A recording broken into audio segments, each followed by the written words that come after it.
Hello students, कैसे हो आप। हम पढ़ रहे हैं चैप्टर ग्रेविटेशन। हम इस चैप्टर के क्वेश्चंस कर रहे हैं। तो आज हम और इन टेक्स्ट क्वेश्चंस देखेंगे। देखो, क्वेश्चन आपसे कह रहा है कि मास और वेट ऑफ द ऑब्जेक्ट में क्या फ़र्क है। ये क्वेश्चन नंबर 1 है यहाँ पर। अब देखो, मास मैंने आपको पढ़ाया था, वो क्या होता है, क्वांटिटी ऑफ मैटर जो होती है बॉडी में। मिसाल के तौर पर हमारे पास एक स्टोन है, तो इसमें कितना मैटर है, कितना क्वांटिटी ऑफ मैटर है, तो वो क्या होता है, मास। इसी तरीके से वेट मैंने आपको कहा था, अगर यही स्टोन नीचे गिर रही है, अगर हम अर्थ से किसी हाइट से इस स्टोन को छोड़ रहे हैं, तो ये जो वेट है वो होता है force of gravity acting on the body. ठीक है, ये गिर रहा है तो वही होता है इसका वेट।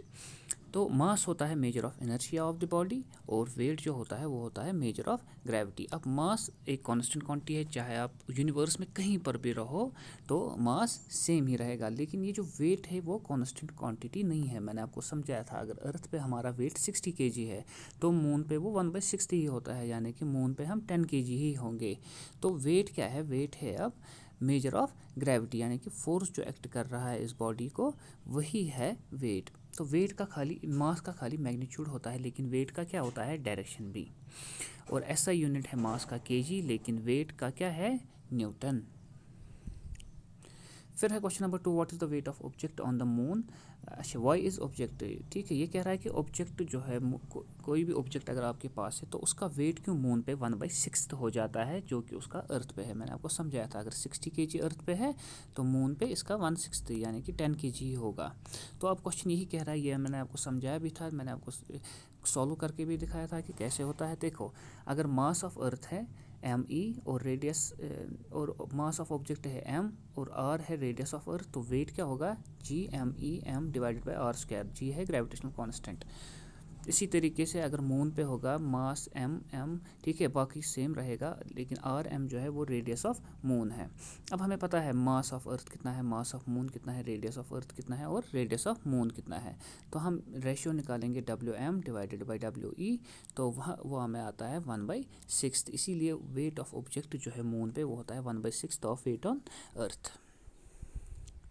फिर है, why is it difficult to hold a school bag having a strap made of thin and a strong string. देखो, स्ट्रॉन्ग, अगर स्कूल बैग का आपने देखा होगा, बैग अगर है हमारे पास तो जब हम उसको शोल्डर से पकड़ते हैं, ये जो स्ट्रैप होती है जो शोल्डर पे रहती है, अगर ये थिन होगी, ठीक है, तो उससे क्या होगा, हमें शोल्डर्स में थोड़ा दर्द होगा। लेकिन अब अगर ये थिक होगी यानी कि मोटी होगी तो ज़्यादा दर्द नहीं होता है, यानी कि हम महसूस नहीं करते हैं इससे ज़्यादा वेट इसका। देखो, it is difficult to hold a school bag having thin मतलब पतला, because pressure on the shoulder is quite large, क्योंकि प्रेशर होता है फोर्स डिवाइडेड बाई एरिया। अब अगर स्ट्रैप जो है वो थिन है तो एरिया क्या होगा, कम, प्रेशर क्या होगा, ज़्यादा, यानी कि जितना एरिया कम होगा प्रेशर ज़्यादा होगा, क्योंकि ये इन्वर्सली प्रोपोर्शनल है।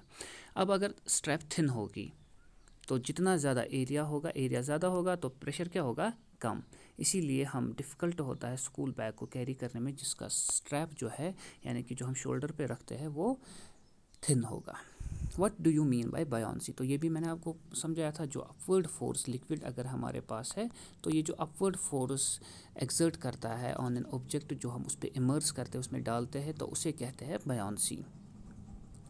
Y does an object float और sink when placed on a water. तो ये भी हमने आपको पढ़ाया था। देखो, अगर ऑब्जेक्ट की डेंसिटी है, मिसाल के तौर पर ये वाटर है, अब अगर ऑब्जेक्ट की डेंसिटी है more than density of liquid, तो वो क्या हो जाएगा, अगर स्टोन है उसकी डेंसिटी लिक्विड से ज़्यादा है, वो क्या हो जाएगा, नीचे गिर जाएगा, वो सिंक हो जाएगा, क्योंकि बायोंट फोर्स जो एक्ट करता है ऑब्जेक्ट की तरफ वो क्या होगा, less than the force of gravity. अब अगर ऑन द अदर हैंड, अब अगर डेंसिटी ऑफ ऑब्जेक्ट लेस है दैन डेंसिटी ऑफ लिक्विड, मिसाल के तौर पर एक वुड का पीस है तो वो फ्लोट करेगा लिक्विड पे, क्योंकि ये जो बायोंट फोर्स है वाटर का वो क्या होगा, एक्ट ऑन द ऑब्जेक्ट, वो होगा ग्रेटर दैन जो इसको नीचे खींच रहा है ग्रेविटी से। तो ये क्वेश्चन 5 में आपको भी सेंड कर रहा हूँ, अच्छे से पढ़।